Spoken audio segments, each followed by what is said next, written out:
Thanks for coming today.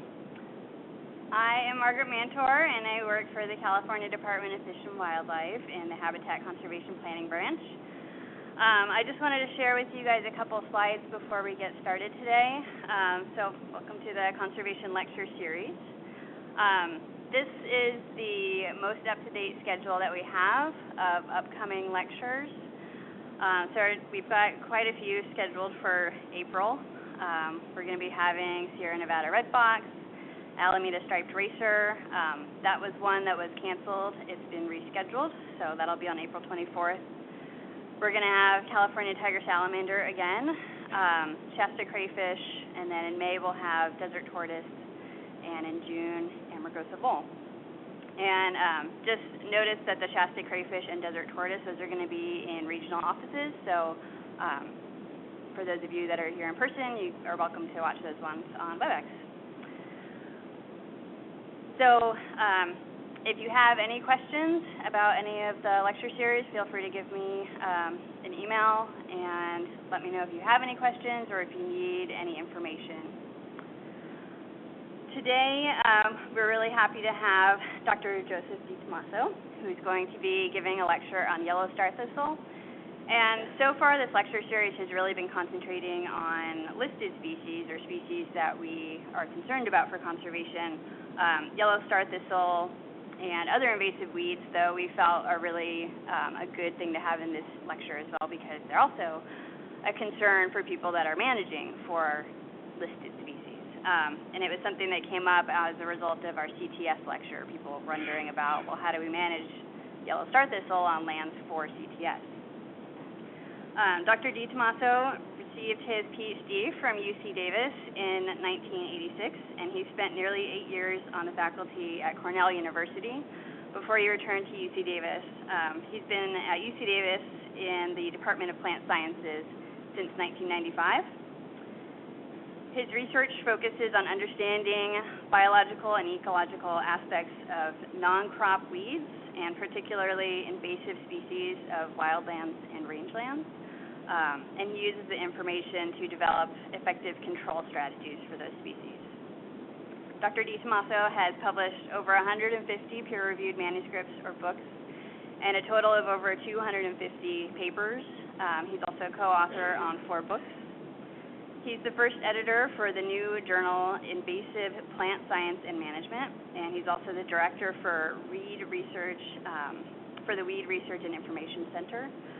He serves on both the National and California Invasive Species Advisory Committee, and he's the president of the Weed Science Society of America. So we're really pleased to have him here today. Thank you for coming. Well, thank you, everybody. So today I'm going to talk a lot about the biology and the ecology of yellow Starthistle and relate that to all the different kinds of strategies that you can use to manage the plant. But since you guys are usually talking about animals and mostly endangered species, do many of you like to eat yellow Starthistle honey? Have you ever had that? It's actually considered prized honey. You should read the label that's on the back of that, because it'll tell you that yellow Starthistle is an endangered species. I don't know where they're collecting their honey, but it's not endangered here. Maybe in the desert it's an endangered species. Okay, so let's just put it in perspective. This is the most invasive species, and when I talk about invasives, I'm talking about natural areas and wildlands, which is the area that I typically work in.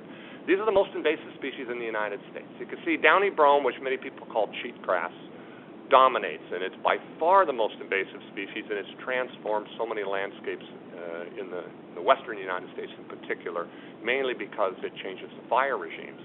But number 2 on that list is yellow Starthistle, and it's twice that in terms of area over number 3, which is Canada thistle. So clearly, it's a major invasive species in the western United States, and this is its distribution in the western U.S. And I'll just give you a little history of how it got here and how it really spread. It's thought that Starthistle, if you look at the seeds of Starthistle, and I'll show you pictures of the seeds, they're very much the same size and shape as alfalfa seed.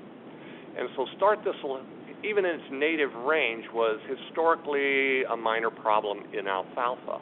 And alfalfa was grown for horse feed, and so when the Spanish came to South America, they brought their horses with them, and they didn't know what to expect when they got to South America, so they brought their alfalfa seed with them, thinking that they might have to grow alfalfa to feed their animals.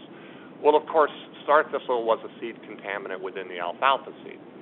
And so they settled in South America, particularly in the Mediterranean climates, which would be Chile in South America. And then during the gold rush in California, a lot of the Spanish got on their ships and moved up into California to take advantage of the gold, brought their horses with them, brought their alfalfa seed with them, and we ended up with yellow Starthistle here. The first collection was about right around 1849, and it was in Oakland.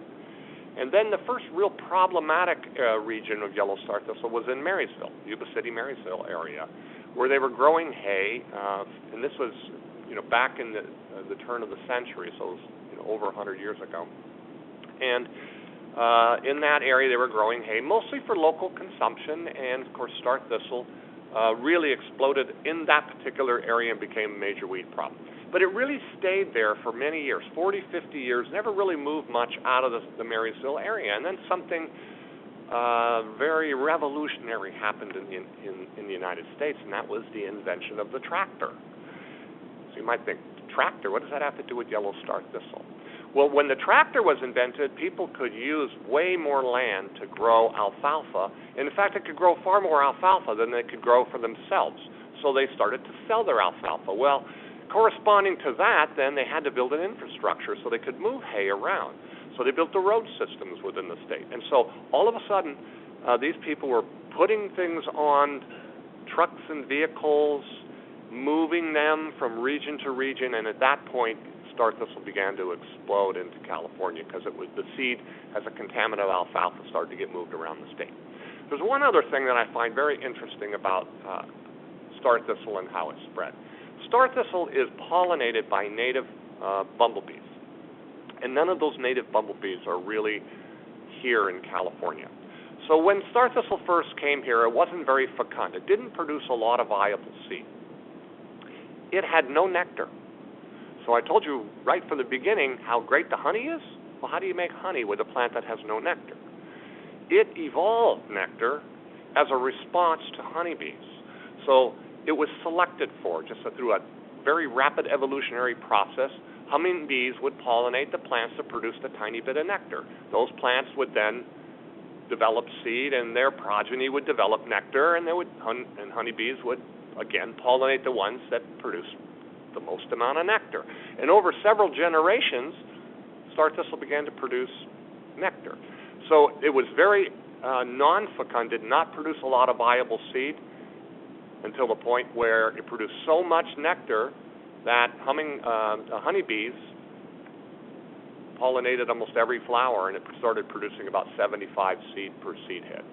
And I think that the high seed production, along with the transportation, is what accounted for its rapid spread. Now, you can see from the map here that it started right here, in the Bay Area, and it expanded up, and now it's, as I say, it's leaking out of the state, moving farther north, certainly into Oregon, but also into Idaho, where it's a big problem, and Washington and a few other states. So as I said, showed you in the last slide, it probably occupies close to 15 million acres, and probably somewhere in the area of 12 million of those acres are in California. So, hey, we're number one. And this is a CDFA map developed many years ago that shows sort of the distribution of Starthistle by township within California. The red is the densest locations where Starthistle is located, and then I guess I would kind of call that orangey, is the least dense, and then the other, I guess the kind of light green color, is where Starthistle does not do well. And you can see if you look at the areas where it does not do well, maybe there's a little corner up in Del Norte County where it doesn't do so well because it's just too much water there. The other areas it doesn't do so well are in the high mountain regions of the Sierra Nevada and also in the dry deserts. There's several species of Centaurea. This is, of course, Centaurea solstitialis. And there's several of them. They almost all come from Europe. That's the center of origin of Centaurea. In fact, if you look at Flora Europa, there's over 200 species of Centaurea that are native to that region. So there's another yellow species that looks a lot like Starthistle, which some people call Tocolote, other people call Multa Starthistle, and others call it Napa Starthistle, but it's Centaurea melitensis. And that is a species that flowers much earlier in the year, not as late as yellow Starthistle is, and so it's better adapted to the drier regions of the state. So if you're in San Diego and Los Angeles and those kind of areas and you have what you think is yellow Starthistle, it typically is melitensis and not yellow Starthistle. Most of yellow Starthistle is in the Central Valley and the foothill regions of California.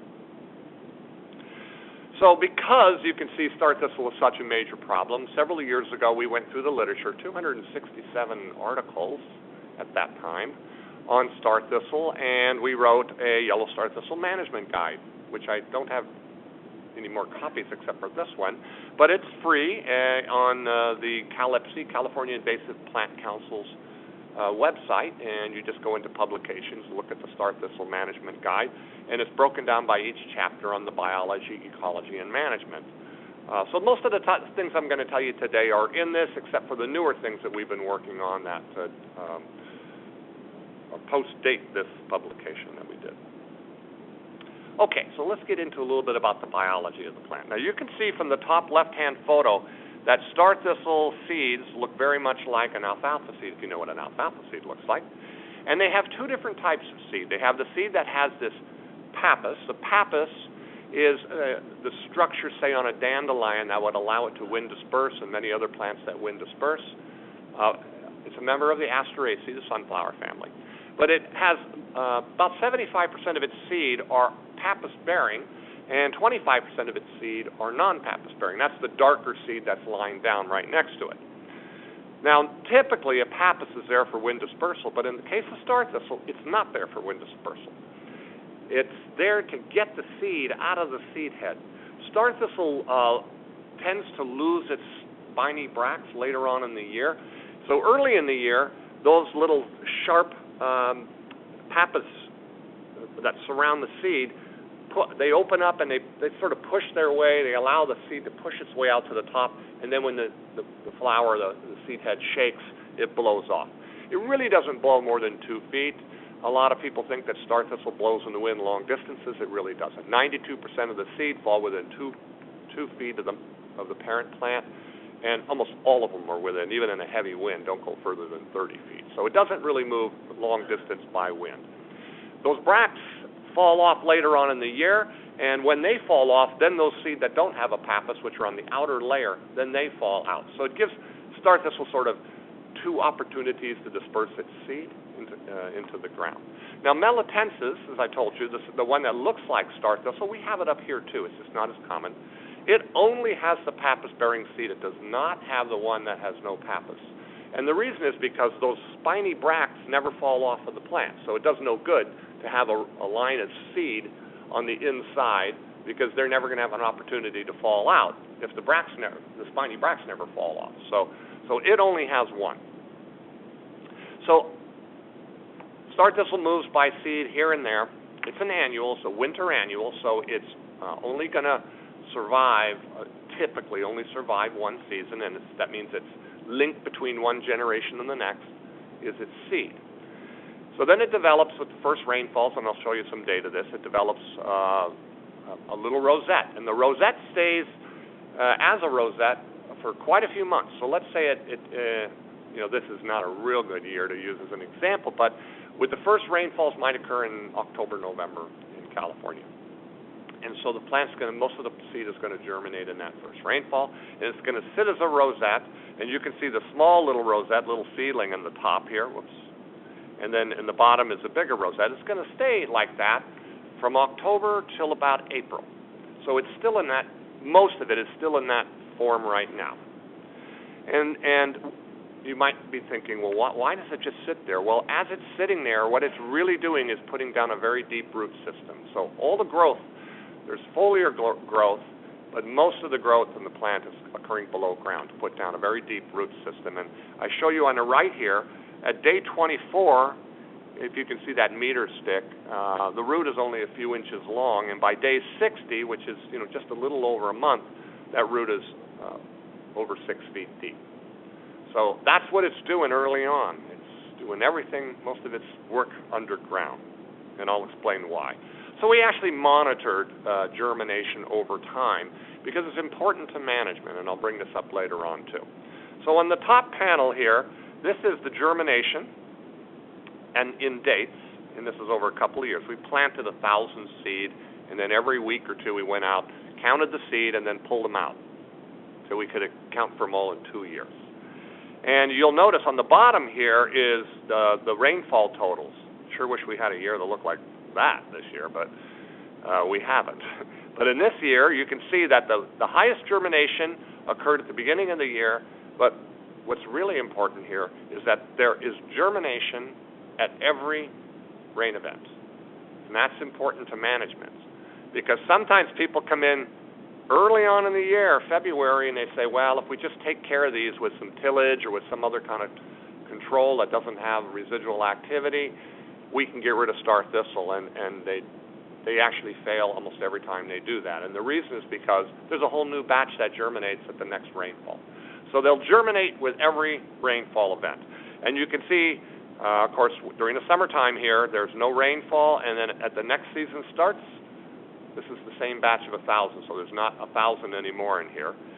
You get a first rainfall event, you get another flush of germination, and you do with almost every rainfall event. So they'll germinate as long as there's rain. You'll get a batch of germination, except in the summer with a thunderstorm. I thought I had a really clever way of controlling Starthistle. I thought, if you could just irrigate a field, you can make in the middle of summer, in August, you can make all these seedlings, these seeds germinate, and then it'll dry out and they'll all die, and I can get rid of my Starthistle population in a single year by just letting them germinate themselves to death. It didn't work. And the reason it didn't work is we thought it would work because we collect seed off of the plant and we bring it into the lab and we get 100% of the seed germinating. So I thought, well, they'll germinate then. Just give them water. But what happens is the seed hit the soil. The soil during the summer is very hot. It triggers the seed to go into what is called secondary dormancy. And now the plant won't germinate until it gets water and cold temperatures, not just water. I mean, it's like, well, of course, this plant isn't that stupid. It just doesn't germinate with a thunderstorm. It has to have the conditions that'll keep it alive. So got outsmarted. So this is some of our data just to show you. On the top panel is how fast the rosette is growing, and on the bottom panel is how fast the root is growing. So the root is growing downward as it moves downward, and the rosette is getting bigger as you see that line go up. And so you can see that as the rosette begins to expand, it's photosynthesizing more, putting more sugars down into the root system and stimulating that root to grow very deep. And it doesn't take very long to do that. So that's the way it grows. And I'm going to tell you more about that because I'm going to tell you how that makes it very competitive. So once it begins to bolt, and that typically occurs in April and where we are right now, at least the bulk of the population will bolt in April. It changes quite a bit, and people sometimes don't recognize the plant when it's bolted from when it's a rosette. When it's a rosette, it's very green, and it's got lobed leaves. And then it bolts, and it's very silvery or gray. We call it glaucous. That's the term that's used to describe it, kind of a bluish cast to it or grayish cast to it. Mainly that color, that grayish bluish cast, is due to very high wax production, and also it has hairs too. The other thing is you can see on the right-hand side, if you look at the stem, the stem has baffles, or you can call them wings, but I like to think of them as baffles. And so what the plant is doing when it bolts is it's preparing for a really hot, dry summer, because this is a very long-lived annual plant. I mean, it's still around in September and August when it's very hot and dry in California. And so the gray or the bluish coat to it allows the plant to reflect a lot of light. It's like touching, if you touch a car that's light in color versus a car that's dark in color. The dark car is during the middle of summer, the dark car is going to be a lot hotter. So it gives it the ability to reflect a lot of the light and not absorbed as heat. But the light that is absorbed as heat then can dissipate out through the baffles like a radiator. So it's like its own little radiator. If it builds up too much heat, those wings allow it to dissipate out the heat that it builds up. So it's just built for a Mediterranean climate, hot, dry summers. And that occurs from May, and then it'll put in its flowers down. You know, flowers will it'll usually flower around the end of June. Now, its scientific name is Centaurea solstitialis. Centaurea it's named after a spearman in the Roman Empire, a centurion, who is the warrior that carries a spear. And of course, if you know yellow Starthistle, you know it's got plenty of those spears sticking out of its spiny head. So that's how it got its genus name. Its epithet name you could probably figure out.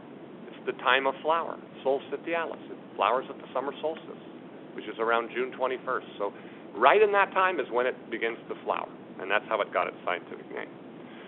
Now, I told you it puts this really deep root system down, and it tends to put this root system down, and I'll show you more about that, but as a primary root, a very deep, long, skinny root. And then when it gets all the way to the bottom, it starts putting out all these lateral roots to capture and grab all of the water. So if you compare the water use pattern between yellow Starthistle and, say, an annual grass, that's up here is AG, it's annual grass, and of course YSD is yellow Starthistle. And then the WG is a perennial grass called a wheatgrass. That's what it stands for, wheatgrass. That's a perennial grass. You can see that the higher the level in here, the more soil moisture there is. An annual grass starts out higher. It recharges more because it uses less water. So in the summertime, the annual grass will dip down. Let's see if I can show you with the mouse here. See that? It dips down. And then when it begins to rain again, it comes up to a higher level. The next year it dips down again in the summertime, comes up in the wintertime. This was a year we had almost no rainfall right in here, and so we didn't recharge any of the soil moisture. We compare that to the diamonds, which is the wheatgrass, and it uses more moisture than annual grasses, as you might expect. A perennial grass is going to be a deeper root system and use more because it's going to use water longer in the year too. And it dips down again. And then you can see the round circles, the solid circles, that's yellow Starthistle. And you see how much water it uses? Way more water than annual grasses and even more water than a perennial grass. So it's a real water user in the whole profile. To compare all the years together on it, you can see the annual grass again is the open circle, and it uses about 9.9 centimeters of water. So when it rains, 9.9 centimeters, 10 centimeters, about 4 inches of water. 4 inches of water is what that annual grass is using. The wheatgrass is using 6 inches of water, and yellow Starthistle is using even more than that, maybe 7.5 inches of water. So it's using way more water than either one of those two species. What's the significance of that? Well, in a dry profile, it's using about 6.6 centimeters more water than annual grasses. And if you do any kind of economics of water use, and I'm not really sure what the water use is now, but if you adjust it to, or water costs are now, but if you adjust it to a hectare, and then say it's an acre, it uses about a fifth of an acre-foot of water, yellow Starthistle, more than grasses do.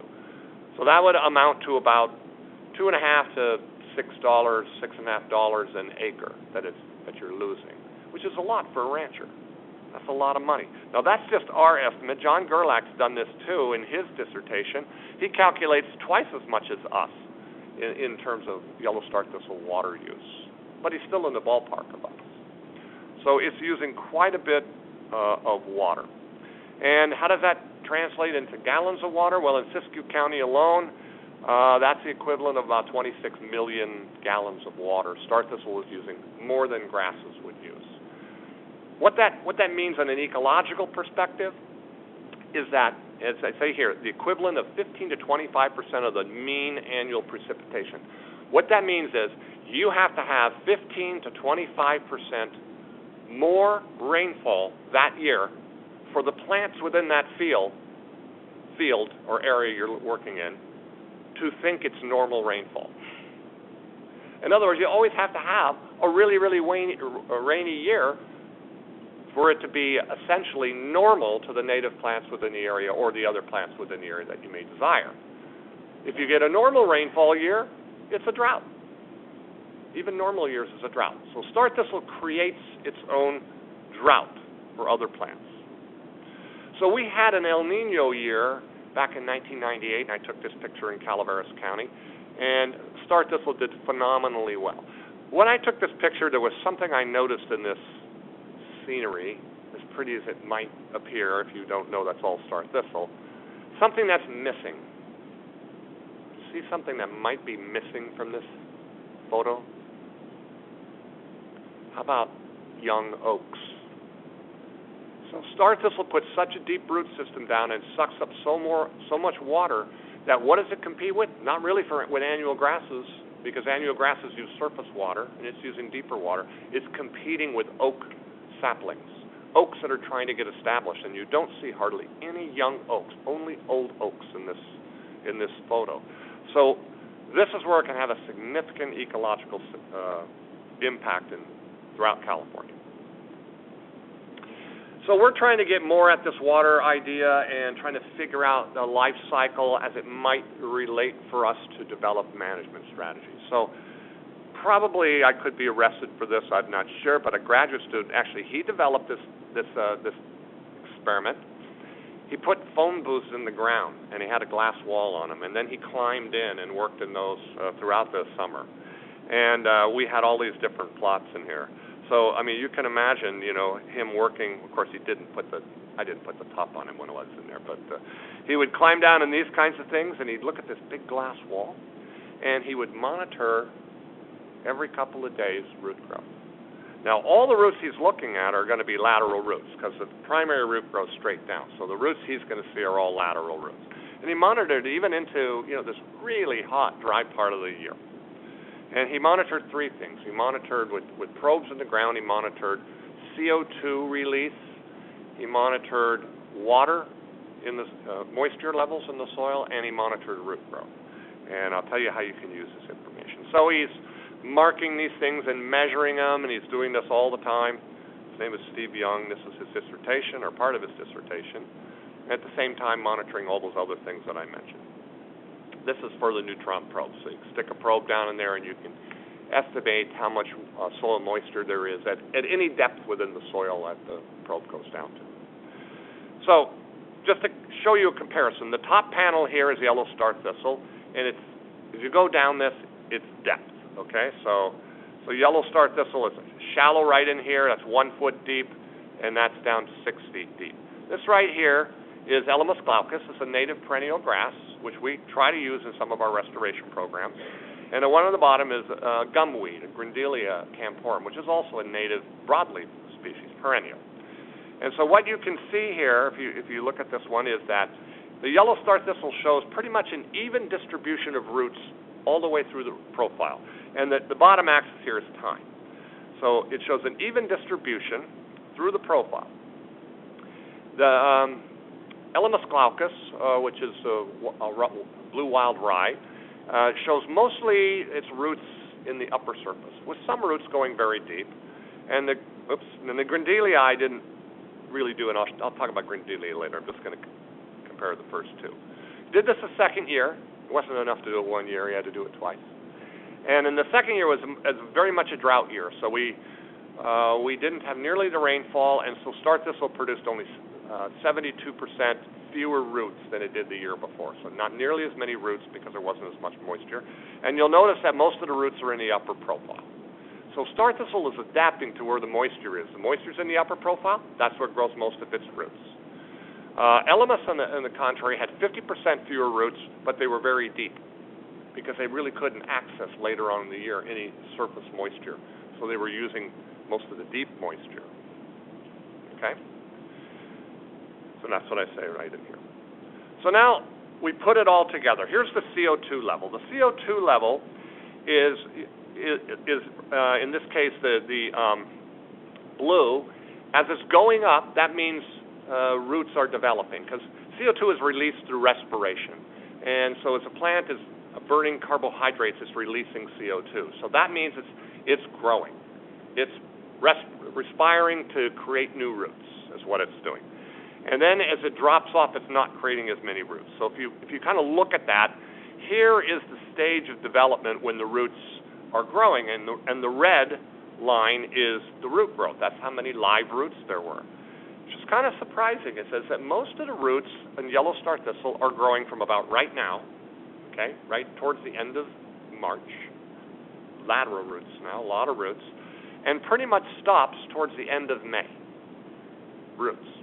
We had always thought earlier that star thistle just keeps producing roots to utilize all the soil moisture late in the season, but it stops towards the end of May. Okay, so that's the root growth pattern. This is the water use pattern, and again, the live roots are in red, and the water use is in blue. So you can see that water isn't really used very much in the soil up until about beginning of May, mainly because there's constant rain in a normal season replenishing that water, and then the rain kind of stops and now the roots start using water. So here is the water use for yellow star thistle. You notice that they don't really use much more water after about the end of June. So this is totally different than what we thought. We thought star thistle was using water in August and September when it's still growing out there. But it's not using any water at that time of the year. It's using water in this narrow window of time that goes from about the beginning of May to about the beginning of July. So May and June. It's like a 2-month period in which it's using as much water as it possibly can.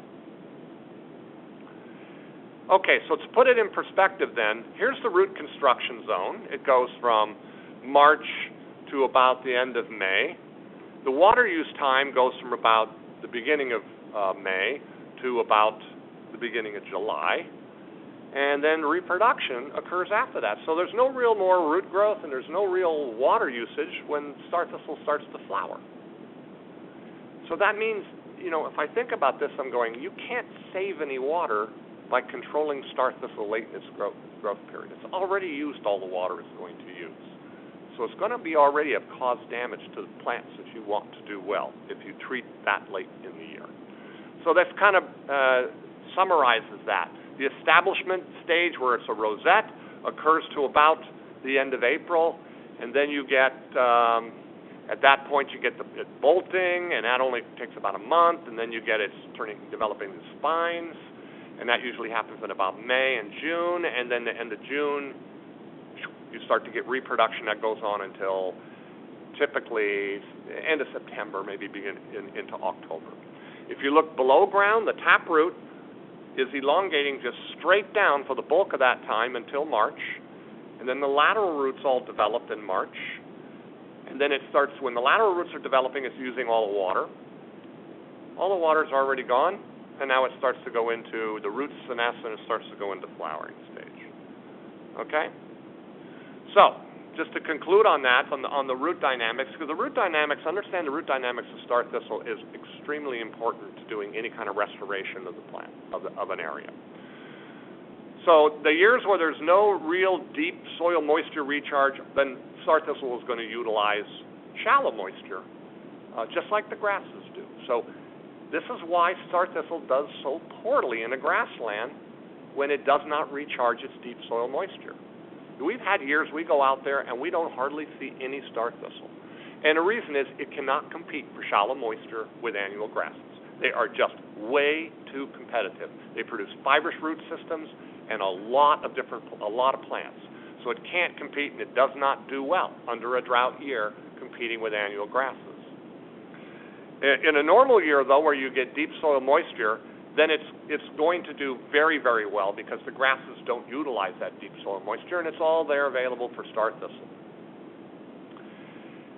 Grindelia camporum, the gumweed, just does not have the ability to compete with star thistle late in the year or to compete with most anything. So we put it in a lot of our restoration programs because we like it out there. It gives us diversity. It's a native plant. It's pretty. And it usually stays in there for a couple of years and disappears. So it really likes this continuous little disturbance so it can get itself established. Okay, so the significance is that the control of star thistle is really going to be most efficient right before it starts using water. because you can control Starthistle, and all of that water is there then for any of the species you want to have it, your desirable species. Those could be natives, or they could be whatever your ecosystem services that you're looking to do. So there's no impact on water use if you get rid of it before the bolting stage. Right now, for example, would be a good time. Or last month would even be a better time. And then the biomass and the reproductive output of plants has already been determined by the time Starthistle goes into flowering. So it already kind of knows when it starts to flower how big it's going to be and how much seed is going to be putting out, because it's determined by how much moisture it already has in the root system. So it's kind of very different than what we thought when we first started working with yellow Starthistle. Now I'm going to shift gears and talk a little bit about a plant and relate it back to Starthistle. Have many of you heard of this plant called stinkwort or Detrichia? It's gotten a lot of press lately. It's pretty much a new plant that has come into California. It's in the same family. It's a very, very late season annual, just like Starthistle is. It was first identified in California in Santa Clara in 1984, and then it started expanding about 1995, and these are the number of counties this moved into. And it has expanded so rapidly. I've never seen a plant move this fast through the state of California from its first introduction time. There's almost no lag period. If you call that a lag period, that's only a couple-year lag. That's a 10-year lag period. Starthistle had pretty much a 70-year lag period before it really started expanding. This one had very little lag period at all. So people have been really concerned with this particular plant as a late season. This kind of tells you how rapidly it's spread around the state. The blue is the most recent movement, and the brown to the yellow is where it was first found, and then the red. So it's moving very quickly, and obviously it's moved into Southern California right in here, so it's probably not wind dispersed. This seed is wind dispersed, though, truly wind dispersed. This was probably moved by vehicles and people. So we conduct an experiment to compare this plant against yellow Starthistle and also against the native tarweed called Holocarpa virgata, virgate tarweed. And the idea is this plant going to be the next yellow Starthistle in the state of California? Is it going to take over our rangelands like Starthistle does? So we looked at its moisture use and its root growth, just like we did in the other experiment. But just to compare it, we'll ignore the middle one in here, just look at the top and the bottom one. Here's Starthistle that I kind of explained to you at the top here. Germinates, forms a rosette to this tame, then it's got moderate growth, exponential growth, and then it flowers and fruits. The bottom one is yellow Starthistle. But if you compare that against Detrichia, you see Detrichia is a much later plant than Starthistle. It doesn't even begin to flower until the end of August. Starthistle's already been up for two months flowering before that. So this is really a late season winter annual. This one doesn't even begin to flower. We figure that most of the flowers come out about September, and the plant doesn't even senesce till December when it dies from frost. So it's very late season. We were very concerned about it, and so we wanted to compare the root growth. And so I just want to show you. Here's Starthistle compared and Holocarpa. Holocarpa is a native perennial. So Holocarpa and Starthistle start to expand their canopy and grow and really exponentially grow above ground about May. So I told you they'll bolt in April, and then they really expand in May. Both Holocarpa and Starthistle do that. Starthistle is the one I'm pointing to here, the open circle, and Holocarpa is the open diamond. So those do the same things. And you can see that Detrichia, which is the solid diamond, is way, way behind. Still very low. It's down in here at this time. So it's very slow in developing its above ground growth. When you look at its root growth and how deep its roots go, you can see that around March, like I showed you before, Starthistle starts to really go down and put its root deep. As does Holocarpa. They do the same thing. So this native plant is very similar to yellow Starthistle. That tells me that Holocarpa, if you want it out there, and if you're looking for diversity and it's not a rangeland, it would be a great competitor with Starthistle because it can use the same, it's functionally a similar plant. But I want to point out here that look at Detrichia. It doesn't even begin to produce a deep root until about May. And it's much like what I was telling you about Starthistle when there's not enough water. So May is when all of our grasses die. And its roots are right there with our grasses, our annual grasses. So this plant cannot compete in a grassland. It just can't compete with annual grasses. It will dry out. And you very rarely see it in a rangeland area. You see it all along roadsides. It's moving everywhere in disturbed areas, but it rarely gets into a rangeland environment. So this data tells me this plant is not going to be another yellow Starthistle. Yellow Starthistle is very unique, but it has native plants that do the same thing. And the native plant is Holocarpa and other tarweeds. Now, ranchers hate these plants, even though they're native. But if you're managing for a wildlife area, these are desirable things. Okay. So that's kind of the biology of Starthistle. I hope you kind of understand now how the plant works and functions in our ecosystem. And I'm going to refer back to that as I talk about management strategies, because the management strategies, whether they work or don't work, are going to directly relate to what I just told you on the biology. So does anybody have any questions before I go on any aspect of Starthistle? Does anybody have any questions online? The webinar? Yeah.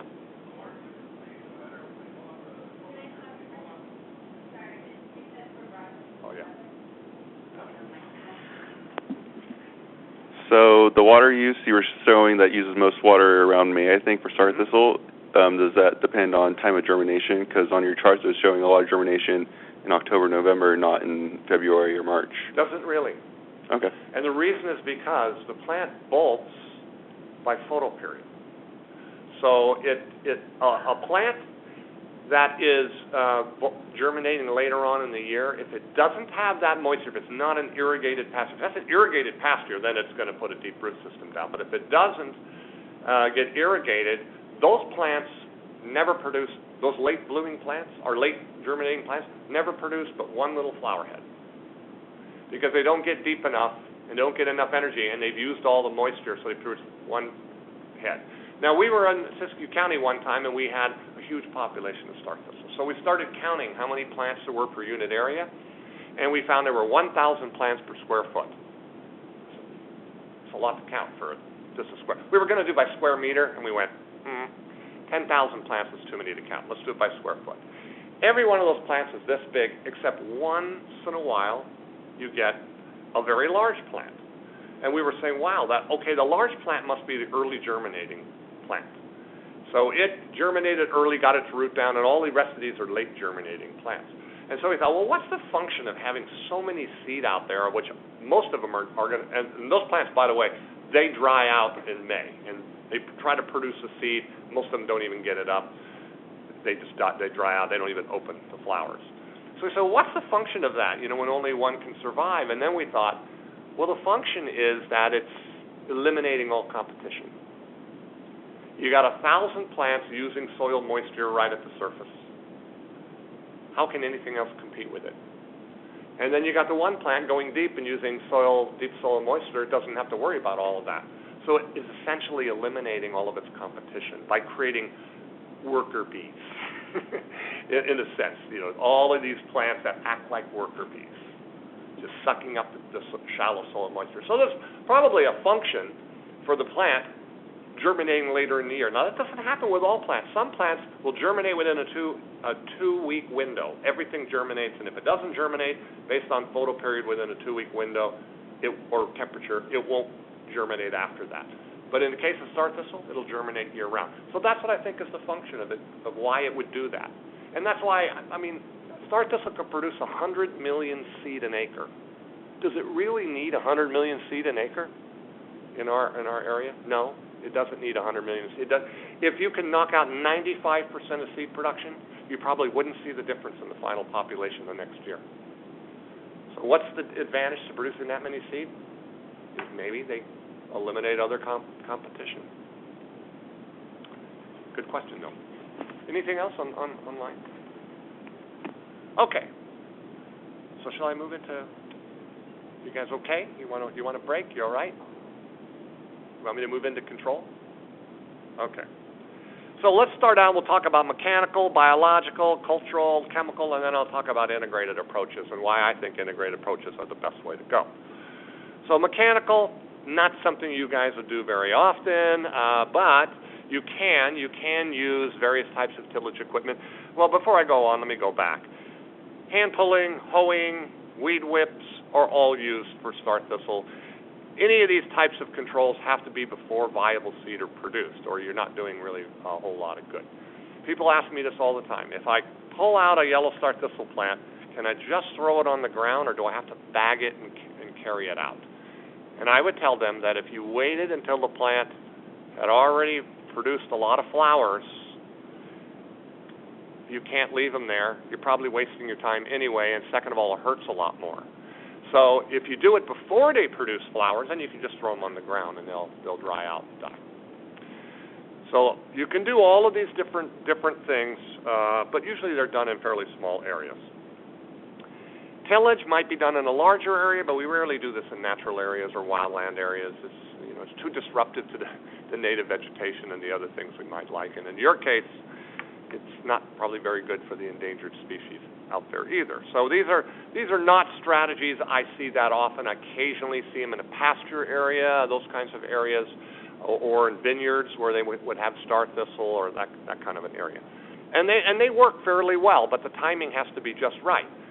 What you're trying to do when you do tillage is you're trying to detach the root from the shoot. And of course, I told you, Starthistle roots get very deep. You can when you detach that deep root from the shoot, you kill that plant, because that root is what it needs to get its water up to grow. So you can use tillage, but I've seen areas, and I used to have a picture in here, it wasn't a very good picture, so I don't use it anymore, of an area in which they tilled probably in March. And it was over in the Napa area, and it was a hillside. And they tilled it all in March, and by July, there was nothing in that field but Starthistle.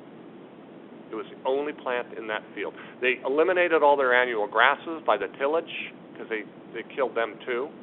It was dry when they did it, so they thought this is good timing to kill my yellow Starthistle. They had a very wet March and April after that. All the Starthistle germinated, put down a very fast, deep root system. It was warm outside, so it grew very fast. Put down a deep root system. None of the annual grasses came back up. The whole field became yellow Starthistle. So timing of even something like tillage is very important. What's the best time if you're going to till? Probably at the end of the rainy season, and when the plants are not going to germinate anymore. There's no more rain, and they can't really develop to their full potential. So that's right before it produces seed. That's typically in May and June. Most people don't do that. So tillage is not a normal way of controlling Starthistle in California. Is mowing a way of controlling Starthistle in California? Well, actually, mowing is a way of expanding Starthistle in California, and Caltrans does this. This is a typical highway in California, and especially northern California. In southern California, it's mostly Russian thistle or tumbleweed. Northern California, it's typically Starthistle. And why is there so much Starthistle on the roadsides in California? Starthistle cannot handle shade. It has to have full sunlight. So you get more moisture on the edge of the road because all the water runs off the road, and so there's more deep soil moisture on the edge of the road than there is farther in the field because it's getting all the water that's running off that edge of that road. So it's got more moisture on the side of the road. Typically, these roadsides are high sunlight areas, so there's a lot of grasses that grow along roadsides. So what is Caltrans most afraid of? Fire. So they mow the grasses. When did they mow the grasses? As soon as the grasses dry out. So the grasses tend to dry out in April and May. You're going to see a lot of crews out there mowing in about a month or two, especially in this dry year. Trying to get rid of their the dry fuels, because cars are the number one, cars and, of course, cigarettes and other things you throw out the window, are the main reason you get fires starting along the roadsides, and that impacts visibility and so forth. So it's one of the high priorities of Caltrans. So they mow those grasses as soon as they begin to turn brown. But at that stage, Starthistle is oftentimes still a basal rosette. It's still a small growing plant. So Starthistle says, oh my gosh, thank you. A little more light, that really helps. And it takes off. and it becomes what you see on this slide right here. Just a lot of Starthistle along the roadside. But we thought, well, is there a way to use mowing if you use it at the right timing to control it? And so we started an experiment, and we looked at this. And there's two different types of mowers. There's flail mowers and there's rotary mowers, but we like to use the rotary mowers. Rotary mowers pull the blade like this. Flail mowers do this. You guys are all too young to remember when I was a kid, I had those push mowers, They were all flail-type mowers. But this is what we did. We looked at all different types of ways of trying to control Starthistle using mowing. Looked at timing, looked at growth form, looked at a number of different things, heights of the mower, to try to get a feel for it. And what we found is that there are two different types of growth form you can find in Starthistle, depending upon how competitive the environment is. If you have a highlight environment, then your plants are going to look like the one on the left. They're going to have a lot of basal leaves, and I'll show you data on that. If you have a very competitive environment, the plants are going to look like the ones on the right, where most of the leaves are in the middle of the plant, not at the base of the plant. Okay? So think about it this way. This is your soil surface. And if I come in with a typical 4-inch mowing height right in here, the plant on the left has lots of leaves still underneath the mower, and it has lots of buds, because at the base of the leaf are new buds. That plant just recovers. The plant on the right has no leaves to photosynthesize and produce more energy, and it probably doesn't have very many buds either, so it dies.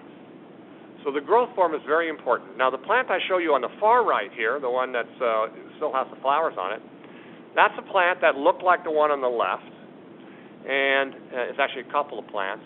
And I mowed that plant 3 times. And I mowed it at the perfect stage.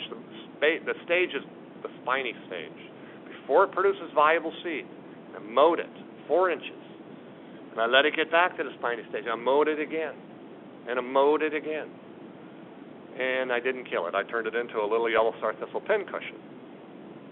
And I'll show you that. So if you look at this, standard mowing height, if you're in full sun, plant is exposed, it doesn't have a whole lot of competition, you can see the height of the branches is very low. In fact, it's below the mowing height. It's going to recover. It's going to do well. If you're in a shaded area, shaded by other plants, for example, grasses or a really dense Starthistle area, the branching pattern, the height of the branching is way up there, almost at 25 centimeters, way above the height of the mowing. Those plants die. You can get 100% kill with those kinds of plants. So you kind of have to be careful of where you use mowing as a control strategy. The other thing about mowing is the plant in the foreground, I mowed 3 times.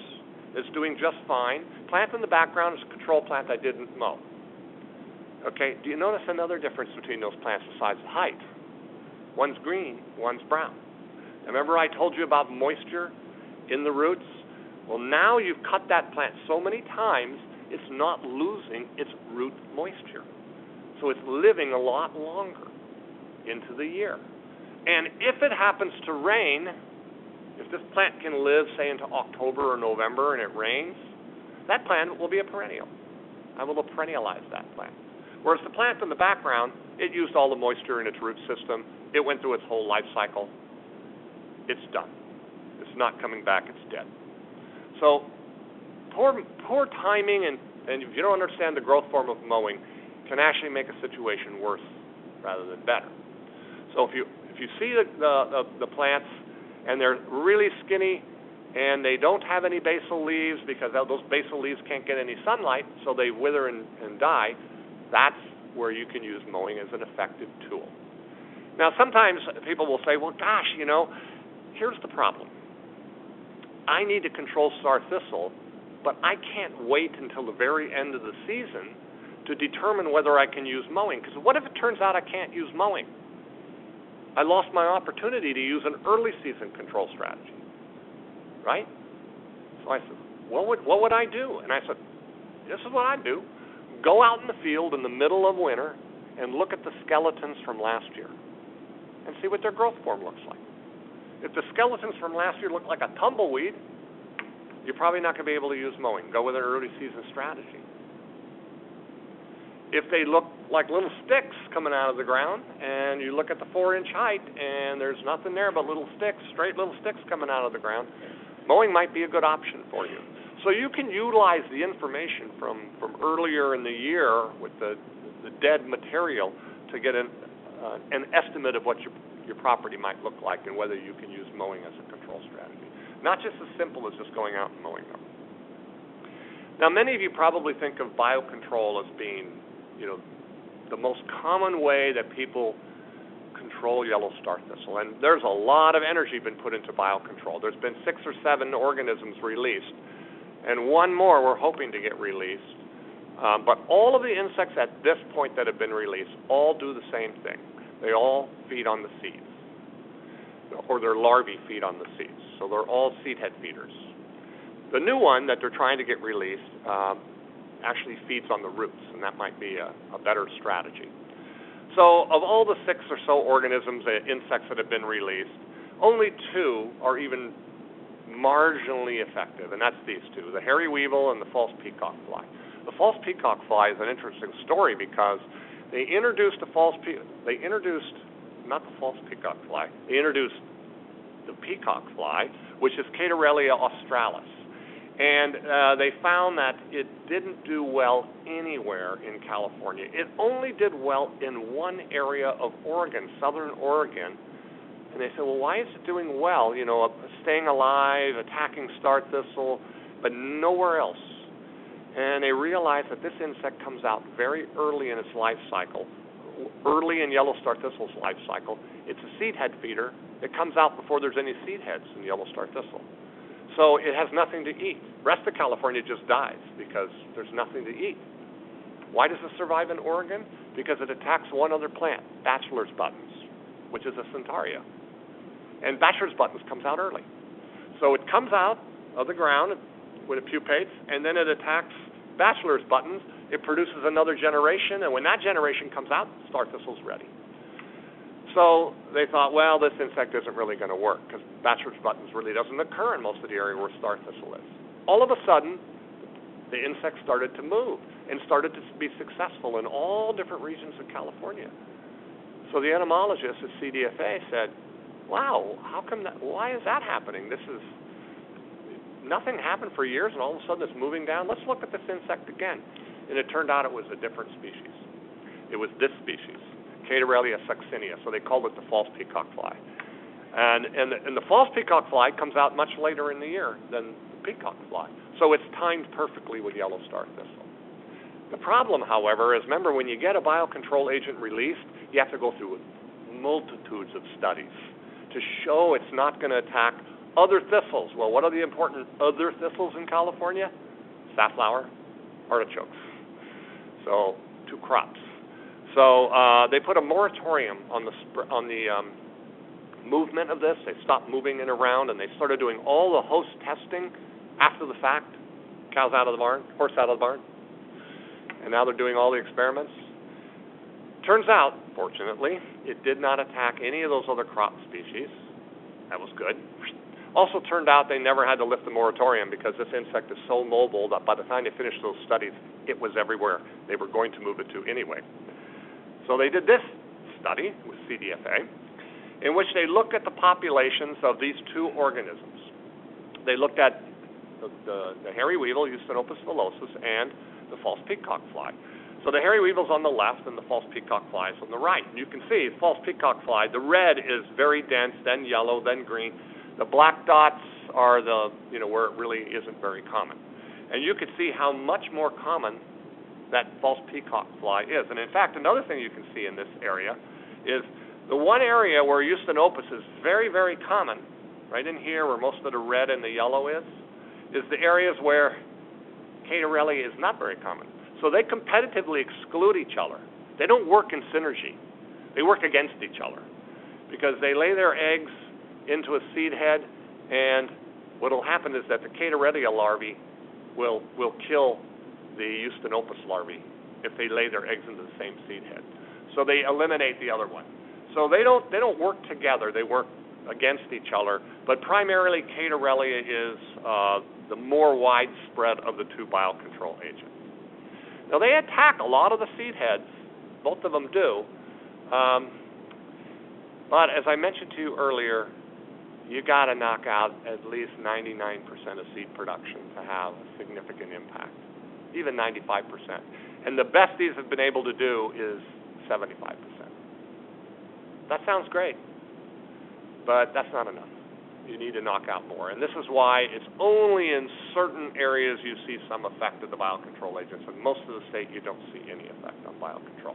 So what this one also shows you is that the Eustenopus is a very early season insect. You can see right in here in early season, 72% attack rates in the early season, and only 9% attack rate late in the season. Catarrhelia, that's because they're called univoltine. They only produce one generation, Eustenopus. They lay their eggs. Those eggs, they come out, and that's it. That's the one generation. Whereas Catarrhelia has multiple generations, or multivoltine. Their larvae can then become adults, and they can produce more eggs, and their larvae then are around, so they can go 2 and 3 generations a year. And so as a result, you can see they have some impact later on in the season, whereas Eustenopus only has impact early in the season. In fact, we did some experiments saying, okay, how effective are these things? Let's say we kill all these buds. We just squish them, and we simulate the herbivory of these insects. And so we did this with USDA, and what we found that we compared it to mowing, and we said that mowing's pretty good. Mowing knocks out seed production. You can see in the middle on the bottom graph. And it knocks out the total development of seed heads, and it knocks out shoot weight, all the things you might expect from mowing. It makes a smaller plant, knocks out seed production. But then if you look at bud damage and what the biocontrol agents, in the long run, they didn't have any impact on seed production. So this is a little bit depressing because the best control strategy, if you could get it to work, is biocontrol. But 75% of biocontrol programs aren't successful. 25% have a reasonable amount of success. But even so, in Australia, they looked at the success rate of biocontrol, and they estimated the cost they put into it and the money they saved. It's a 17-to-1 ratio. For every dollar they put into a biocontrol program, they saved $17, even with all the failures, because the successes are so economically effective. Now, a few years ago, they released a different organism, a rust fungus. It's named Puccinia jacea, and a variety solstitialis, because it's very specific on yellow Starthistle. A friend of mine who is with the USDA in Beltsville, Maryland, worked on this thing for 15 years of his career. And so 15 years he dedicated to trying to get this agent released. And he finally succeeded, maybe about 7-8 years ago. He succeeded in getting it released. He had to do so many tests. The agent came from Turkey, which is where yellow Starthistle can be found native. And so it was released, I guess it was 11 years ago now, by CDFA.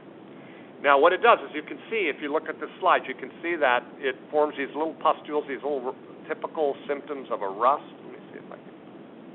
You can see them all over the black little pustules in here. And so the idea was that in the laboratory where he was working, what he found is that it really reduced the biomass of the plant, it reduced the root growth, and as I told you earlier, if you could reduce that root growth, other plants can compete with it, particularly the annual grasses. Wow, maybe you could have a competitive disadvantage of Starthistle. You won't kill the plant, but it won't be as competitive, and other things can knock it out. So we set up this experiment testing this. This is in Davis. And this is my student, John O'Brien, who did this, who worked for Audubon, and Guy Kaiser, who works with me. And so we inoculated half this plant, and we set up another experiment. We looked at competition between wild oats, which is mainly in our rangelands, where Starthistle is, and Starthistle. And so we monitored this over the year, and all of these little plots right in here. So just to give you this is what it looks like at field site, and I'm going to give you sort of a quick time lapse. So then later on, everything started to grow. We inoculated them all. Everything went really well. We could see all the rust showing up on the plots that we inoculated. It looked great. Plants looked healthy.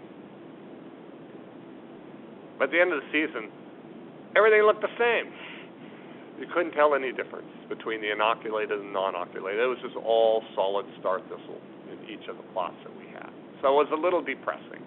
There were some subtle differences. For example, the total rosette diameter was a little bit smaller in the inoculated ones. It was statistically significant. It was a little bit smaller.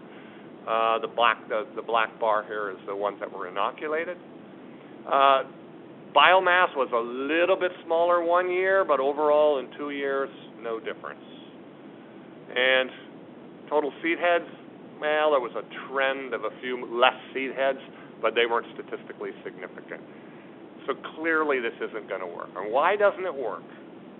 It looks so good in the lab, and it didn't work in the field. And the reason it didn't work in the field is because the rust needs soil. It needs a lot of moisture in the air to do well, like a lot of rusts do. They have to have that soil, not the soil moisture, but the air moisture, and they'll do very well because they're on the leaves. So they looked really good in March when we put them out. But what happens in California in May, June, July, August?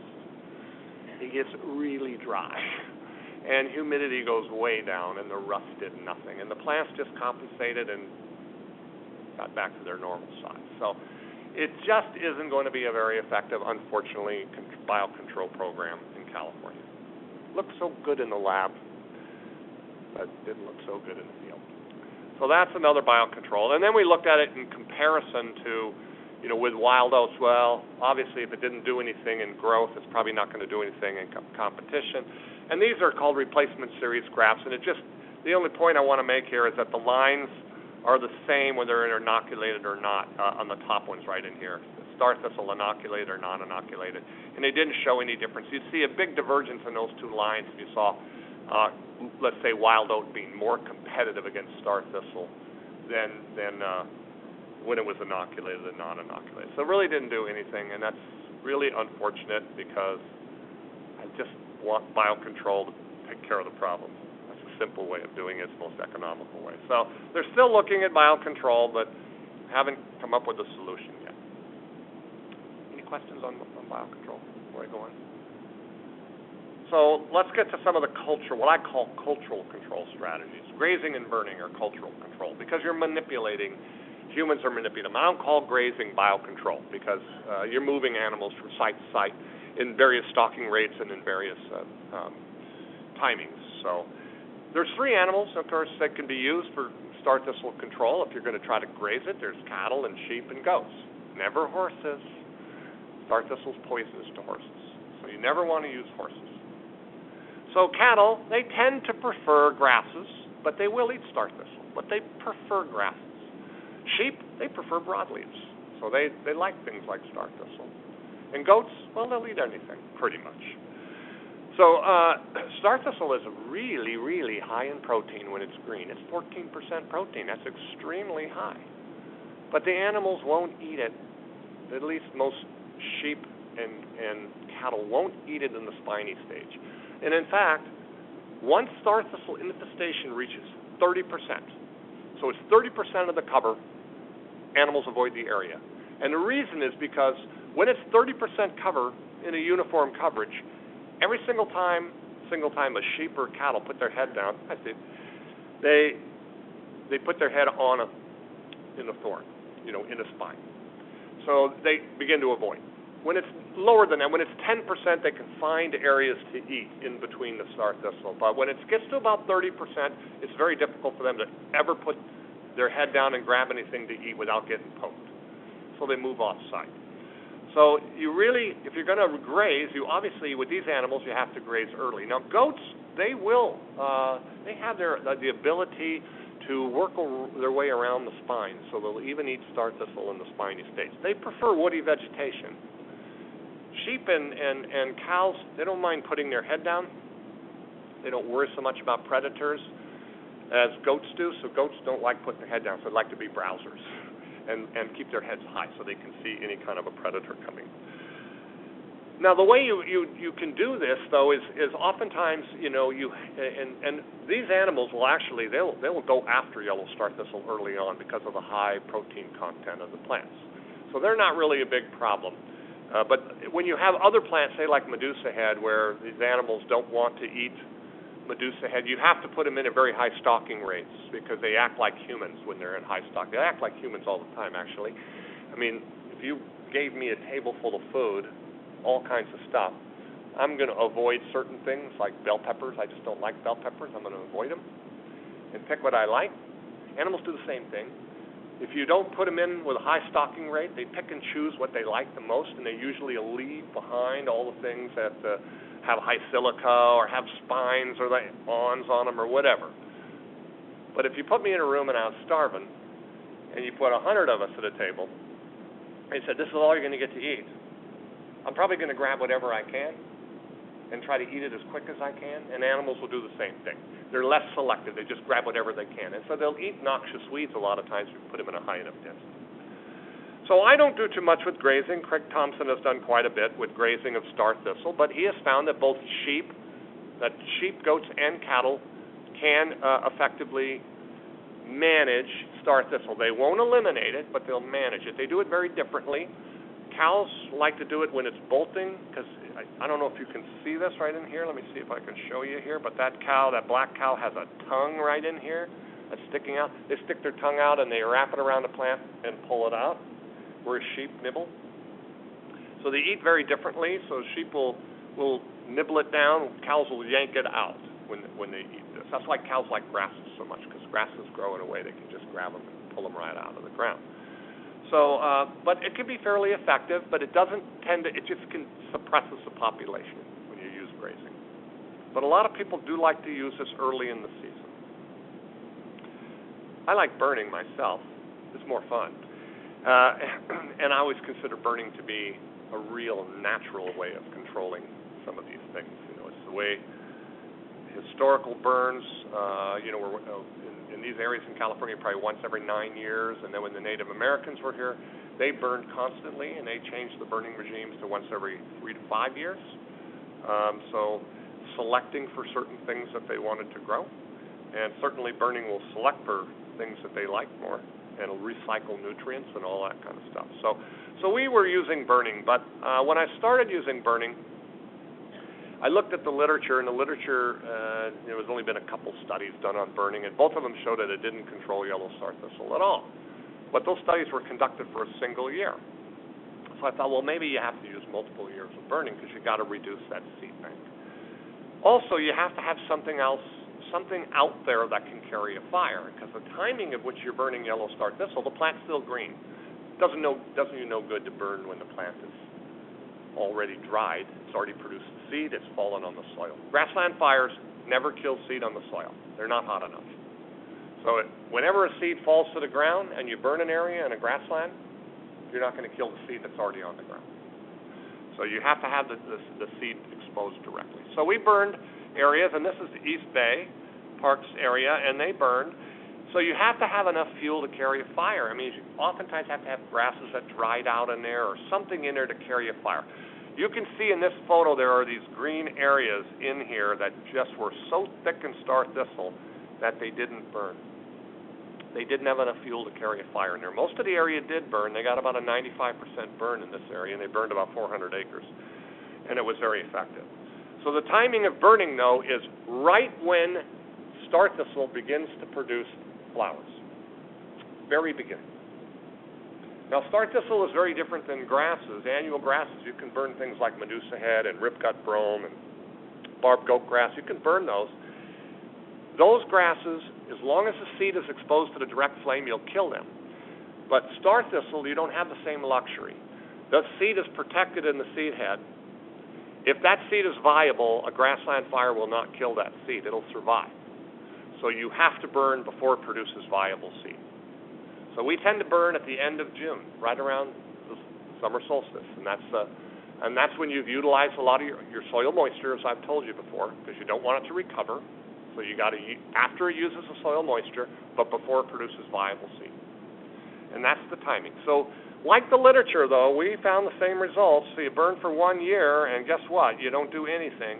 See this blue one right in here? That's a 1-year burn, and that's the cover of Starthistle. We started out with 73% cover, and we went down to 71% cover. Not really very good control. But we kept doing it 2 and then 3 years, and after 3 years, we were down here at 90-something% control. And that's not too bad. Now, we have a native grass there, Nectar pulchra, which is the purple needlegrass. It's our state native grass. And after we burned the first year, we saw it decline. It wasn't statistical, but it declined. And, of course, the reason is because you take these big bunch grasses and you burn everything, and then next year they're still going to be alive, but they're smaller. So their cover isn't going to be as much. But when you burn multiple times, you create an environment that is really conducive to these perennial grasses, and their population increased by 13-fold by 3 years after burning. So that was really encouraging in this particular area. So this is purple needlegrass, which was quite nice, and we had high diversity in the burn sites here. We did all of this in Sugarloaf Ridge State Park, which is in Sonoma County, where they just couldn't do anything else. They had lots of Starthistle and nothing else. They couldn't apply herbicides. They couldn't mow. They couldn't diff.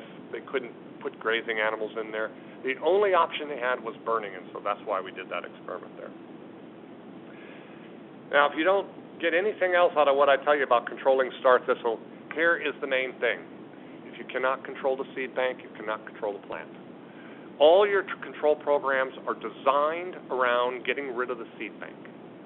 That's what you're trying to do.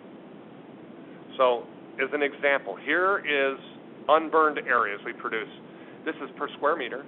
10,000 seeds per square meter in 1995. A little less rainfall the next year, 7,000 seeds. A really drought year the year after that, a little less than 4,000 seeds per square meter. And then the really wet year in 98, about 13,000 seeds per square meter. Okay, that's in the unburned area. Now compare this one, 95, with this one. This was burned 1 year. We knocked it out, seed bank, by 75%. 75%, we reduced that seed bank. Well, I showed you the previous slide. No effect on biomass. Same amount of cover of yellow Starthistle, even though you knocked out 75% of the seeds. You burn the next year, second year, and you knock it out much lower. You burn 3 years in a row, you knock it out by over 99%. Get rid of 99% of the seed bank. Now you're doing something. I did this on purpose, and I would normally never do this if it were my own land, but I did this on purpose in our research plot. I let it go. I burned 3 years in a row. I had very good control, and I let it go. And I monitored it. We monitored it 3 more years. The next year you come back, let's see if I can show you here, and you notice that seed bank starts to recover. The year after that was the drought year. It dropped a little bit. The year after that was the El Nino year. You're pretty much back to normal. So it looked great. 3 years, great. You didn't do anything 3 years after that? Back to normal. You've got to have a monitoring follow-up program. Can't stop. Got to have that follow-up program if you're going to control it. Otherwise, you just can do this, and you won't get long-term control. It's a busy slide. It's called indicator species analysis, and I'm just going to direct your attention to a very limited thing in here, because I want to show you why I think that Nectar pulchra is a really good choice for competing with yellow Starthistle. So an indicator species analysis, you see the diagonal line. Anything in the top of the diagonal line means that burning is good for that species. That species likes to be burned. Anything below that diagonal says burning hurts that species. That species does not do well with a burn, the time that we burn. So we burned 3 years in a row, and we followed it 4 years later after that. So none of the burnings occurred while we were doing this. Now what I want to show you is this, okay? So these two species, the green triangle on the top, that's Nectar pulchra. That's the native perennial grass. And the square red box in the bottom is Centaurea solstitialis. That's yellow Starthistle. So you can see after 3 years of burn, wow, Nectar looked great. Starthistle was really controlled, almost eliminated. Of course, there's still some seeds there. So that was a year after the burn. Come back a year later. Nectar still way up there. Starthistle starting to recover a little bit, but still not back to normal. If it runs right along the line, the diagonal line, it means burning has no effect on it. Next year, come back, Nectar still up there. Starthistle can't get up there anymore. It's sort of restricted. Come back even 4 years later, the Nicella's still up there. Starthistle can't. So it looks to me like Nicella, remember I showed you perennial grasses earlier, use deep soil moisture too. Nicella competes with Starthistle in these environments. If you can increase your Nicella through a burning program, it is not going to eliminate Starthistle, but it's going to keep the population down because it's a direct competitor with Starthistle for moisture. It's what we call a functionally similar plant. It's not taxonomically similar at all, but it's functionally similar. It functions the same way. Okay? So I'm going to get back to that when I talk about restoration a little bit, because you can see other species that do the same thing. These are the species we want to use in some of our restoration programs. So herbicide control. Well, you can apply herbicides depending on where you are by, hand equipment or by ATVs or even aerial application. This was done at Fort Hunter Liggett where they had so much yellow star thistle in this particular area. And so we've looked at a number of different compounds, and the two that we tend to focus on for star thistle control are Milestone and Transline. And if you've ever used an herbicide for star thistle control, those are probably the two you've heard of most. Transline is chlorpyrrolin and Milestone is aminopyrrolin. So we look at these are incredibly effective herbicides on star thistle at very low use rates. So we're talking about ounces per acre. Like taking a stick of butter and being able to control 3 acres of star thistle 100% with a stick, something the size of a stick of butter. And that's the product material. That's not even the active ingredient, which is 1/4 of that. So we did that, and we found in this experiment that it's much better to apply when they're in the rosette stage than they're in their bolting stage. I mean, it looks like it's pretty good control even in the bolting stage, but 90% control isn't good enough. You're going to get a lot of seed production with 90% control. So we like to have better control, and 100% is even better. And so the rosette stage can give that for you. Now, the lowest use rate for Milestone is right here. See that one, that 3 ounces? That's the lowest use rate. So you notice that you get pretty good control even with lower than the lowest use rate.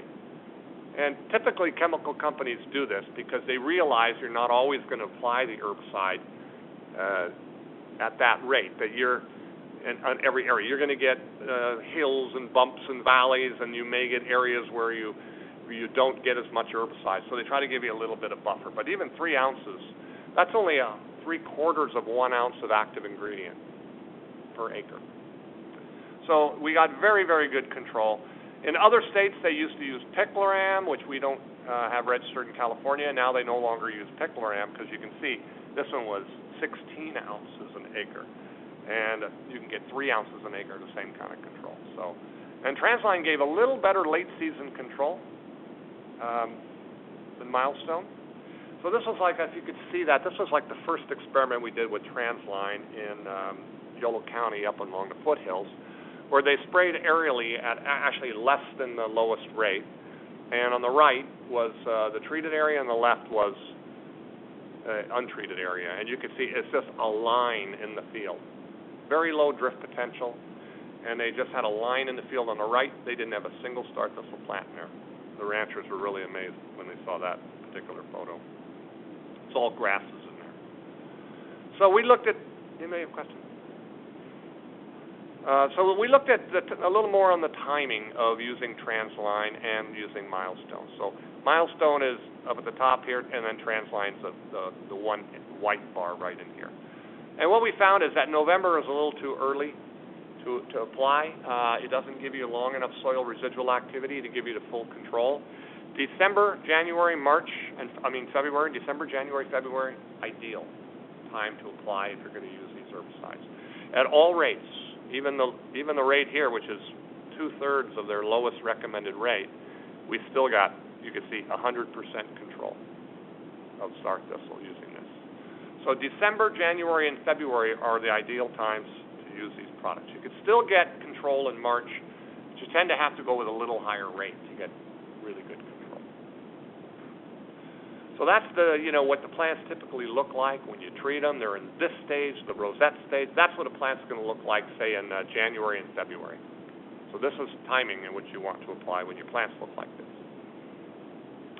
The herbicides, both of those herbicides, Transline and Milestone, are really slow acting.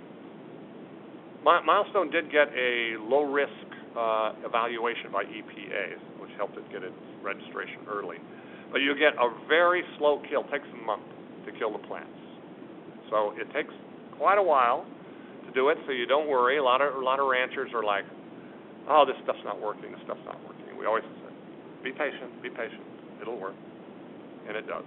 So this would be Milestone at the lowest recommended rate, aminopyrrolid Milestone. It's on the left and the untreated on the right. 100% control. So it's extremely effective. It has certain other plants it does kill. It does attack or kill things in the legume family, Fabaceae, peas and beans, and a lot of composites. So those are the main things. And I'm going to show you that data a little later. So remember I told you about the water use of the roots go down. They only use water at a certain period of time. They've already used the water after basically July, so they're not going to use any more water. So when you go in and you treat plants before they even start to suck up that water, which I told you is the beginning of May in the rosette stage, on the left-hand side, this is the amount of good forage that you want. And you'll notice that this one right here is untreated, that you double the amount of forage when you control early. When you go in the bolting stage, where it's already used a lot of its water, you don't get any real big advantage to your forage. So if you're looking to increase your forage capacity in a particular area, you got to treat early. And now you know why, because it hasn't used the water yet. And so the water's available for other species to use, and they do much better. So here's another newer herbicide that just got registered 2 months ago in California.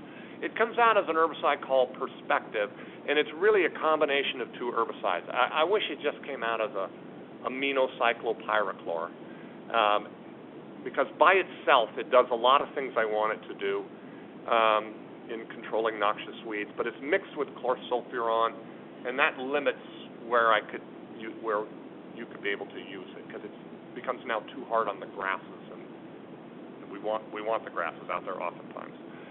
So, but it's also extremely effective. In fact, 100% control you can see of yellow Starthistle at very low use rates too. So that's a new one. It's called Perspective. If you have other mustard problems, then this one might be an option. Mustard and yellow Starthistle problems, but in many cases you probably won't be able to use it because the chlorsulfuron that's in that mix is going to damage too many desirable plants. So another busy slide, but I'll explain this to you. So what we want to know, and what we get asked a lot is, okay, you can put an herbicide like aminopyrrolid down. What's it going to do to the native vegetation and diversity? If it kills, because you're setting objectives in your areas, and oftentimes your areas are to protect endangered species. But you might also set an objective, if you didn't have endangered species, you might set an objective as I want high native plant diversity. And it really doesn't do you much good to go in and kill a noxious weed and kill all your diversity too. That's really not what your objective is. As I tell people, if you really want to do that, a strip mall will do the same thing. So you're looking to have very selective control. You want to knock out this one weed species and let everything else that you want to survive. This is the real challenge in our world, because if you're in an ag world, your goal is you want everything to die but one, your crop. But when you're in our world, you usually want everything to live but one.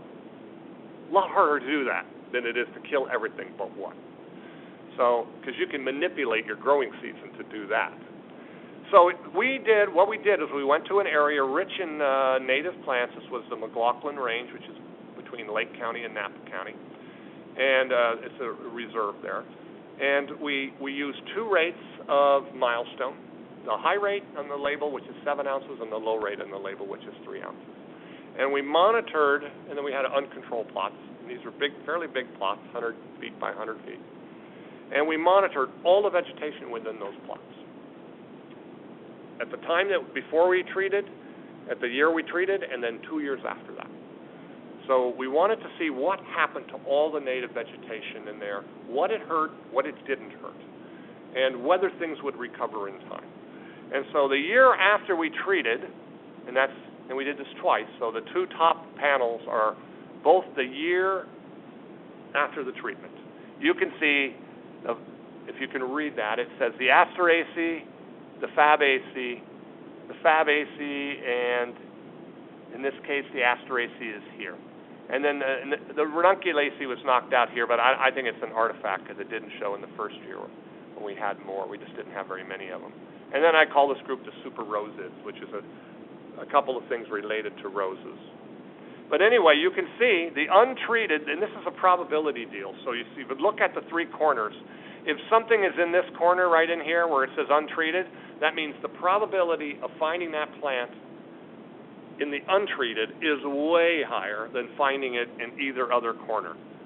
All these things in the middle had no effect. They were not statistical, all the little symbols in the middle. So it tells you what we already know. The Asteraceae and the Fabaceae are very sensitive to milestone.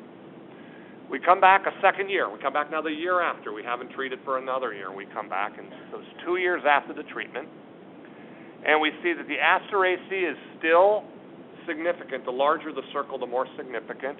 And the Apiaceae, which is the umbel family, carrot family, they're still inhibited. The Fabaceae, not as small, not as big a circle here. It's moving in. And in this one, you see sort of the same result here. The Fabaceae moving in. The Asteraceae barely shows any significance. And then you come back 3 years after the treatment, and some of them, like the Asteraceae, show higher levels in the treated area, but most of the things are lost, except for the Ranunculaceae. But Ranunculaceae is only 2%, so I don't know if that's real or not. But everything else is dissipated. So if you just look at biodiversity in general, you see that, sure enough, after that first year of treatment, here's the two treatments. There's the solid circle is the high rates.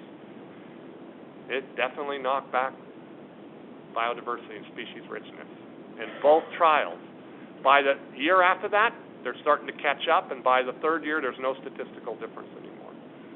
So I would tell people if they wanted to use this that yes, you should expect damage in some of your desirable plants in the year after, but in time, they will come back. Now, a lot of people come to me and they say, how do I control Starthistle? And, they're in June asking me this. And I say, well, you're way too late for all these early season treatments. You only have a couple of options. Can you burn? Can you mow? Can you graze? And then there's late season herbicide treatments. So sometimes they're going to say, yeah, I can burn. All right, you got a good option. See what's out there, though. Make sure you're not going to damage things that burning will cause problems with. Or mowing, or for all the different treatments. But sometimes they say, nope, the only option I have is an herbicide. So we tested that, and we found out that Roundup is really the only choice. Problem with Roundup, of course, as you know, it says it's very non-selective, so it gets everything. So to be selective, maybe use a wick applicator. A wick applicator, I don't like this particular wick applicator, but there's better ones. You just touch the plants you want to kill. And you can walk through a field very quickly, leaving everything you want, touching all the things, all the Starthistle, and you can kill them. I wouldn't do this with a field that had 1 million plants in it, but it's a good follow-up program. Okay? And these are different types of wick applicators. So, for example, there was a rare and endangered species, and I can't even remember the name of it anymore. It was in the sunflower family, and it was down in Merced County, and they had a lot of Starthistle, and they said, how do we treat Starthistle and not control this endangered species? So I didn't know anything about the endangered species, so I looked it up, and it's a little composite, only grows about this size right in here, so they're worried about it. And I said, well, why don't you wait until the Starthistle gets to around the spiny stage and then use one of these wick applicators that you see here. Set the height so it's above the endangered species, put glyphosate in it, Roundup, and go through the field and just touch all the Starthistle plants. You won't touch any of the low-growing plants. And so you can be very selective with a non-selective herbicide. And so that's something you can do, handheld or using this kind of a system right in here. Now, we've tried organic compounds, too. But all organic herbicides to this point are contact products. They just burn the membranes and kill plants. So the most common one is acetic acid, which is vinegar. And it kills a lot of little seedlings of a lot of little plants, but it does not kill Starthistle. It barely burns the leaves when you go at really, really high rates. Too high a rates that I would ever recommend for anybody because it'll melt your equipment and give you a headache. So it's probably not the option you want to go. But it still doesn't kill the yellow Starthistle. So we were looking for all kinds of options, including organic options as well. So the last section I want to talk about before we open up to questions is, and finish up here, is the integrated approaches which we like to use. So we try to look at some of these things I've already discussed with you and say, well, how do we combine some of these to work really, really well? Burning and herbicides, maybe we can do that. So we go into an area where we have Starthistle, and one area was in San Benito County and one area was in Yuba County. And they had different levels of Starthistle. In San Benito County, you can see on that one, they had high levels. The uncontrolled plots had about 80% Starthistle cover. In the other area, they only had about 12, 13% Starthistle cover. And so we said, let's use an integrated approach. Let's combine, burning 2 years in a row. Then we'll use burning in the first year, transline the second year. We'll use transline the first year, burning the second year, and then 2 years of transline. And we'll compare and see which ones give us the long-term best control. So it's an integrated approach combining all kinds of things. My thought process, and I was wrong about this one too, is I thought the perfect option would be to use transline the first year, but that would kill the legumes, but it would also kill Starthistle, and then burn the second year, because burning stimulates legumes and kills Starthistle. So I can get 2 years of control of Starthistle, and I can get my legumes all to recover the second year. Now, I want to show you what happened, though. When I used that combination, transline followed by burning, it did not work. And in Yuba, it gave me more Starthistle than I had in the untreated plots. So that combination did not work, and I'll tell you why in a minute. When I burned 2 years in a row in Yuba, it worked fantastic. When I burned 2 years in a row in San Benito, it didn't work well. Why? Because there was so much Starthistle that I was able to carry a fire the first year with all the dead material on the ground, couldn't carry a fire the second year.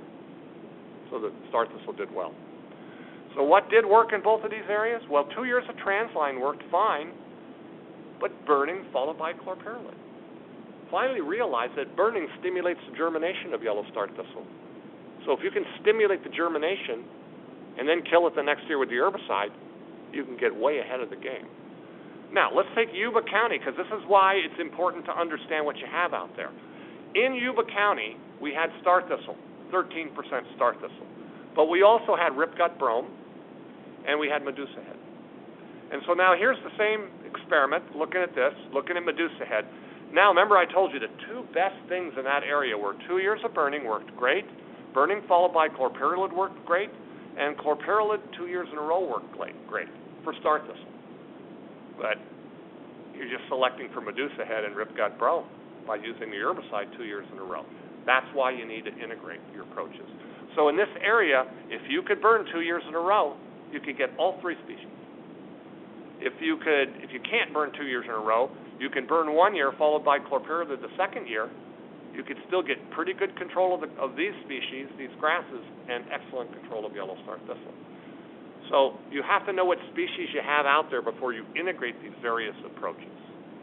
And we took this on a big scale over to 400 ligand, and we used it on 200-acre burns and bigger burns. And what we found is the same kind of thing. 2 years of a burning first year, followed by transline the second year, and we knocked out, here's the percent, we knocked out seed production by looking at seedling counts by 99.6%, and we did it in two different sites exactly the same. We followed this last one here, though, with a burn, and it started to jump back. So you never want to end with a burn unless you do multiple burns. You want to start with a burn. And why is that so effective? It's because burning, if you burn, you knock out, you get more seed germinating, and if you kill those seed right in here following a burn, you actually can deplete that seed bank way faster by burning as long as you kill all those seedlings the next year. So burning is a great tool for stimulating the seed bank and getting rid of it. Remember I told you, got to get rid of the seed bank. That's critical. Now there's other things that people have been working with. They're really not available right now, but they're combinations. This is more for roadsides. They're combinations of mowing and herbicides put together on the same platform, so you can actually get rid of, solve the problem of fire potential, but at the same time get rid of the Starthistle, so you don't have to deal with that. And I don't know where these are going. There's been 2 pieces of equipment that have been developed, and neither one has become commercially available, so I'm not sure where they are. We've done some reseeding, with perennials, and we like that, and I showed you that before, and this is an area in Siskiyou. In the foreground is just herbicide, and what filled in? Downy brome, cheatgrass. In the background, we did a reseeding with a wheatgrass, and it became a very excellent area without any yellow star thistle. So just to show you this, if you just treat 1 year in the blue, see the bar here, it says chlorpyrrolid 90-97 right in here. Treat this 1 year with chlorpyrrolid. Next year you had just as much star thistle because your seed bank was there. Treated it 2 years, you knocked it out by a few percent. You had to treat 3 years in a row with the herbicide. But if you reseeded, reseeding alone gave you 50% control. With 1 year of chlorpyrrolid, you're down to about 85% control. With 2 years, you don't need 3 years. So you can shorten your control and reduce the amount of herbicides you have to use by using an integrated approach in this particular area. But this area gets 3.5 inches of summer rainfall, so it's important that for them to get, that was important to get it established. So just to show you, the more perennial grass you have, the less Starthistle you have. So perennial grasses can be very important tools for control of Starthistle. I think I'm going to skip this one because it says the same thing on that one, and I'm going to skip that one too. So I'm just going to summarize right here. There's lots of successful ways of controlling Starthistle. We've looked at, timely mowing, grazing, burning, herbicides. I'm not including biocontrol in this because I don't think it's as effective. But the keys to successful control is to deplete your seed bank. Otherwise, you're fighting it forever. And how do you deplete your seed bank? Well, you prevent off-site recruitment. You don't bring it in with vehicles. You don't bring it in with hay contamination. You don't bring it in with livestock. It doesn't really move much by wind. And you prevent on-site recruitment. You don't settle for 90% control. You don't leave skips. You don't leave fringe areas with Starthistle or along fence lines or satellite populations. You've got to get rid of the seed bank. You've got to think in that terms. The other thing is you've got to monitor and detect where your Starthistle is so it doesn't build up its seed banks. And as I showed you, when my seed banks built up when I didn't do anything, you have to have a follow-up program to keep those plants from continually reproducing and recruiting more seed. So that's kind of the key to the control of yellow Starthistle. Okay, I think I'll stop there. 2:45, leave you 15 minutes if that's okay. If anybody has any questions, be happy to answer. Oh, great. So I'll read these for you. Will hoeing before flower in limited areas, of course, work by detaching root from plant? Yes. Hoeing before flowering is a very good way. You just got to be careful because you're causing a disturbance there. Okay, that's a good answer. Next one. If it's a lot colder here in winter in southern Oregon at about 4,500 feet, would life stages of yellow Starthistle be slower or farther behind than in central California? Yes, farther behind. It pushes it back. It can push it back anywhere from a month to a month and a half back. So everything I told you about May would apply to June to then later. Yes. And then as a follow-up for that one, how can we apply herbicide in months of January through March when herbicide is best used while there's still snow on the ground? Yeah. So the snow areas, then you would apply right after snow melt. The plants are still going to be very small, and it's going to be light because you're really more interested in the growth stage of the plant rather than the calendar. So if you have a rosette, if it's a rosette in April, it's going to be just as effective as the rosette here in January. Do you know how long the seed lives in the seed bank? Yes, the seed. The first study that talked about this said the seeds live 10 years, but all those studies were done in a lab. It doesn't live 10 years. Most of the seed, 99% of the seed will live 3 years. But is if you ever look at one of these decay curves, there's always a little bit that'll live 10 years, yeah. So, but the 99% of the seed will only live 3 years, and if you add a burning in there, 2 years. Okay? What proportion of the seeds will germinate within the first year versus the second or third years? 75% in the first year. 75% will germinate the first year, and you'll usually get 75% or more after that. So you can say 75%, then 75% of 25 is, so you can see how you can reduce it pretty quickly. But yeah, about 75% of the seed. Now, about 75% of the total seed that germinate, but 30 to 40% of the seed that's dispersed will be decayed, eaten by birds, decayed by pathogens. So of the seed that do germinate, 75% will germinate, but a good proportion of them are also decayed by pathogens or eaten by birds.